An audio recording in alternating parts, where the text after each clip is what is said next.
తెలంగాణలోని నూతన బొగ్గు గనులను వేలం వేయకుండా సింగరేణికి ఇవ్వాలని, సంస్థ మనుగడను కొనసాగించాలని, సింగరేణి మూతపడితే తెలంగాణకు మనుగడ లేదని, కేంద్ర ప్రభుత్వం సింగరేణిపై మొండి వైఖరిని విడనాడాలని ఏఐటియుసి ప్రధాన కార్యదర్శి కొరిమి రాజ్ కుమార్ డిమాండ్ చేశారు.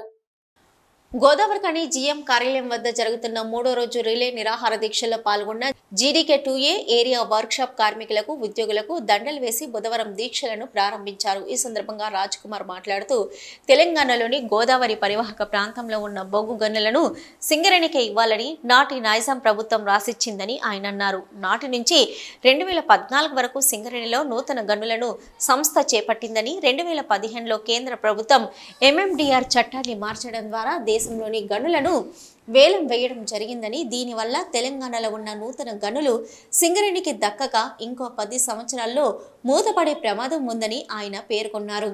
అలా జరిగితే తెలంగాణలో సింగరేణి మనుగడ ప్రశ్నార్థకంగా మారుతుందని ఆయన అన్నారు. ఈ మధ్యకాలంలో దాదాపు 15,000 మంది యువ కార్మికులు ఉన్నత చదువులు పూర్తి చేసి సాఫ్ట్వేర్ ఉద్యోగాలను, విదేశాల్లో వచ్చిన ఉద్యోగాలను వదిలిపెట్టి సింగరేణిలో వారసత్వం కింద అపాయింట్మెంట్ అయినారని, సంస్థ నమ్ముకొని వచ్చిన వారి భవిష్యత్తు ఏమిటని ఆయన కేంద్ర ప్రభుత్వాన్ని ప్రశ్నించారు. ఇప్పటికైనా కేంద్ర ప్రభుత్వం ఎంఎండిఆర్ 1957 చట్టం కింద తెలంగాణలో ఉన్న నూతన బొగ్గు గనులను వేలం వేయకుండా సింగరేణికి ఇవ్వాలని ఆయన డిమాండ్ చేశారు. గత 2 రోజుల క్రితం తెలంగాణకు చెందిన కేంద్ర మంత్రి కిషన్ రెడ్డిని కలిసి సింగరేణి సంస్థను కాపాడాలని, బొగ్గు గనులను వేలం వేయకుండా ఇవ్వాలని కోరడం జరిగిందని ఆయన పేర్కొన్నారు. ఇటీ విషయంలో కేంద్ర మంత్రి నా వంతు సహకారం అందించి సింగరేణికి బొగ్గు గనులు దక్కే విధంగా కృషి చేస్తారని హామీ ఇచ్చారని ఆయన తెలిపారు. కేంద్ర ప్రభుత్వం సింగరేణి బొగ్గు గనులను వేలం లేకుండా ఇవ్వకుంటే ఏఐటియుసి ఆధ్వర్యంలో మరిన్ని ఆందోళన కార్యక్రమాలు చేపడతామని ఆయన హెచ్చరించారు. మేము మొన్న గౌరవనీయులు తెలంగాణ మన సంబంధించిన మంత్రి, బీజేపీ మంత్రివర్యులు, కోల్ మినిస్టర్ కిషన్ రెడ్డి గారిని కలవడం జరిగింది. వారు స్పష్టంగా మా తరఫున నేను, సీతారామయ్య గారు, ఏఐటిసి తరఫున, తర్వాత ఐఎన్టీసీ, బీజేపీ, బిఎంఎస్ వాళ్ళు కలిసాం. ఆయన స్పష్టంగా ఏం చెప్తాడంటే, ఈ వేలం అనేది ఎందుకు వచ్చింది, మన దానికి పూర్వం ఏదైతే యూపీఏ గవర్నమెంట్, కాంగ్రెస్ గవర్నమెంట్ ఉన్నప్పుడు నామినేషన్ పద్ధతిలో అలర్ట్ చేసేది, అప్పుడు ఆర్థికపరమైన అవినీతి జరిగింది కాబట్టి సుప్రీంకోర్టు ఏమన్నదంటే ఈరోజు అలాంటి నామినేషన్లు కాకుండా మీరు వేలంలో పోమని కోర్టు చెప్తే పోయినామని చెప్తా ఉన్నారు. సరే, ఇది వాళ్ళ మట్టుకు ఇది కరెక్ట్ అనుకున్నా, ఒకటి మాత్రం వాస్తవం. ఈరోజు మంత్రివర్యులు, తెలంగాణకు సంబంధించిన మంత్రివర్యులు, ఆయనకి అదే చెప్పినాం. అయ్యా, ఈరోజు సింగరేణి బొగ్గు బ్లాకులు, ముఖ్యంగా మేము ఇన్నోవేట్ చేసి చదును చేసి ఎక్స్ప్లోర్ చేసిన బొగ్గు బ్లాకులను, దానికి సుమారుగా 100 కోట్ల రూపాయలు ఖర్చు పెట్టిన బొగ్గు బ్లాకులను మాకు ఇవ్వడం ద్వారా ఇక్కడ ప్రొడక్టివిటీ, ప్రొడక్షన్ను మేము సేవ్ చేసిన వాళ్ళం అవుతాం. ఈ యొక్క సింగరేణి మీద ఆధారపడి ప్రత్యక్షంగా, పరోక్షంగా లక్షలాది మంది పనిచేస్తూ ఉన్నారు. కాబట్టి ఒక 15 సంవత్సరాలు సరిపడే బొగ్గు నిల్వలు ఉన్నాయి. ఈ 15 సంవత్సరాల తర్వాత సింగరేణి భవిష్యత్తు లేదు. ఒకవైపు కార్మిక వర్గం అంతా యువతరం ఈరోజు అపాయింట్ అవుతా ఉన్నారు. మరి వీరికి ఉద్యోగ భద్రత లేకుండా కష్టం. ఏదైనా ఈరోజు సావనపల్లితో సహా మిగతా బొగ్గు బ్లాక్లు ఏదైతే KK6 లాంటి ఇవన్నీ ఉన్నాయో వాటిని తప్పక సింగరేణికే కేటాయించాలని చెప్పి స్పష్టంగా మేము వాళ్ళందరినీ రిక్వెస్ట్ చేయడం జరిగింది. ఆయన ఒక మాట అయితే చెప్పింది ఏంటంటే, నేను తెలంగాణకు సంబంధించిన ఒక మంత్రిని, అంటే సెంట్రల్ గవర్నమెంట్ మంత్రిని అయినా తెలంగాణకు సంబంధించిన వ్యక్తిని, గ్యారెంటీగా మనకు న్యాయం జరిగేటట్టు నేను చూస్తా అని చెప్పినట్టు మేమైతే చూసినాం. సరే, ప్రాక్టికల్గా చూస్తే మనం ఇక్కడ ఒకటి ఆలోచించాలి. వాస్తవానికి కోల్ లీజ్ ఎక్కడైతే మైనింగ్ లీజ్ ఉందో, ఆ మైనింగ్ లీజ్ ఉన్న కాడ సింగరేణి, మైనింగ్ లీజ్ లేని కాడ ఈరోజు కేంద్ర ప్రభుత్వం ఆధీనంలోకి పోయింది.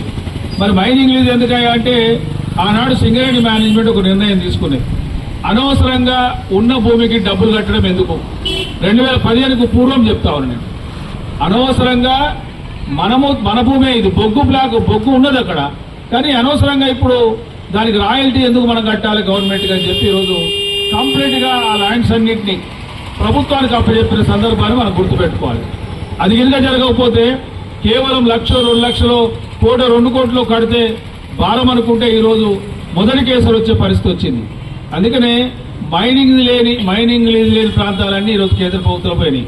అందులో శ్రావణపల్లి ఉంది, అందులో కోయగూడెం ఉంది, అందులో సత్తుపల్లి ఉంది, అందులో ఈరోజు తాడిచెర్ల ఉంది, అందులో మనుగూరు సంబంధించిన డిప్ బ్లాక్స్ ఉన్నాయి. కాబట్టి వీటన్నింటినీ ఆలోచించమని చెప్పినాం. ఏదైనా ఇప్పుడు కార్మిక సంఘాలుగా ముఖ్యంగా ఏఐటీసీగా ఒక ప్రధాన సంఘంగా మేమైతే ఒక నిర్ణయం తీసుకున్నాం. కలెక్టర్ ఆఫీస్ ముందు కార్యాలయం ధర్నాలు, అదేవిధంగా జలమేర కార్యాలయం ముందు ధర్నాలు, అదేవిధంగా హైదరాబాద్లో ధర్నా చేయడానికి ఒక నిర్ణయాలు తీసుకున్నాం. ఈ మధ్యలో అన్ని కార్మిక సంఘాలకు సంబంధించిన రౌండ్ టేబుల్ సమావేశం హైదరాబాద్లో జరిగింది. అందులో కూడా మేము కలిసి వస్తామని చెప్తే అందరం కలిసి రమ్మని చెప్పినాం. ఈరోజు అందులో భాగంగా అన్ని జనరల్ మేనేజర్ కార్యాలయం ముందు ఇక్కడ ధర్నాలు ఉంటాయి. అన్ని జనరల్ మేనేజర్ అన్ని యూనియన్లు కలుస్తాయి.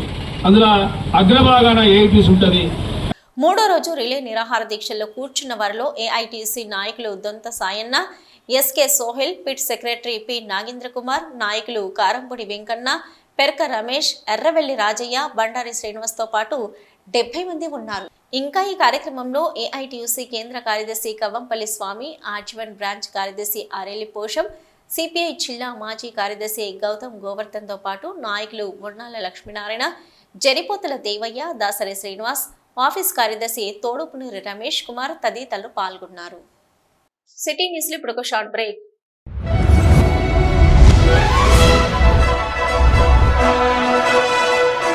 పెద్దపల్లి జిల్లా గోదావరికని పారిశ్రామిక ప్రాంతంలో మొట్టమొదటిసారిగా అధునాతన టెక్నాలజీతో ఎంఆర్ఐ స్కాన్ సేవలు అందుబాటులో. First MRI in coal belt area.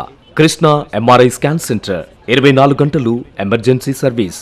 Krishna MRI scan centre, Lakshmi Nagar, Godavarikhani. మా వద్ద MRI brain, whole spine, whole abdomen, MRCP, urogram, renal angiogram, ఇవే కాకుండా బాడీకి సంబంధించిన అన్ని రకాల ఎంఆర్ఐ స్కాన్స్ మా వద్ద చేయబడును. Krishna MRI scan centre, Lakshmi Nagar, Godavarikhani. Contact 888646 777 990 855 2928. Krishna neuro super speciality hospital, Laxminagar, Godavarikhani. మొట్టమొదటిసారి న్యూరో ఫిజిషియన్ వైద్య సేవలు ఇప్పుడు మన గోదావరికన్లోని doctor Subhash Boyin, MD DM, neuro physician, gold medallist, మెదడు, వెన్నుముక మరియు నరాల వ్యాధుల ప్రత్యేక వైద్య నిపుణులు. Krishna neuro super speciality hospital, Laxminagar, Godavarikhani. Cell number 8499 333 03 9989 497 898.